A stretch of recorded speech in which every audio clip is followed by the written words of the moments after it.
strong whammy.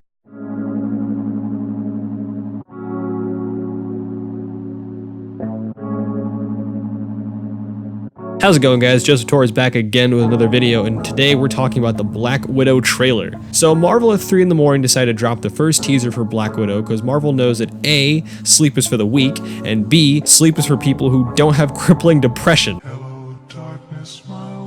My personal issues aside, a Black Widow movie is something that has been in and out of discussions for years now, with the earliest talks dating all the way back to 2010 after her first appearance in Iron Man 2. Suffice to say, a Black Widow movie is long overdue, and after they screwed over her character by not having her in the final battle for Avengers Endgame, I mean, seriously, here's a character who has been here since pretty much the beginning, and you're not going to have her in the epic ultimate MCU battle? Personally, I think giving her own solo film is a much more proper send-off for Scarlett Johansson, who would have been playing the character for over a decade by the time of the film's release. And what of the trailer itself? Well, if I'm being honest, it looks pretty damn legit. Stylistically, the movie reminds me of action films like John Wick and Jason Bourne's Jesus Christ, with a touch of Mission Impossible filled in, with an MCU filter of course, and that's not a criticism, I assure you. We see that Black Widow has returned to Russia to confront her past, and apparently reunite with her family, which, based off this trailer, consists of Yelena Belova, who,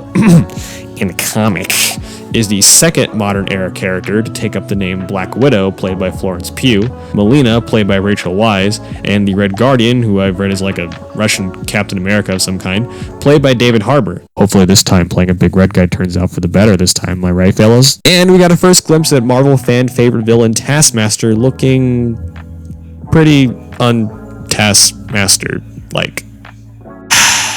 I guess they can't all be winners, guys. And let me be very clear.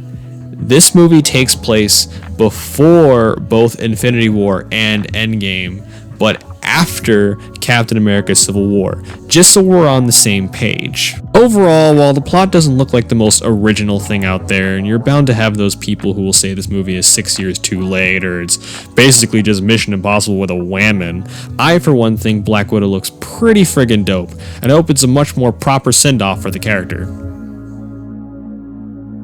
So are we gonna learn why she ain't got a Russian accent or nah?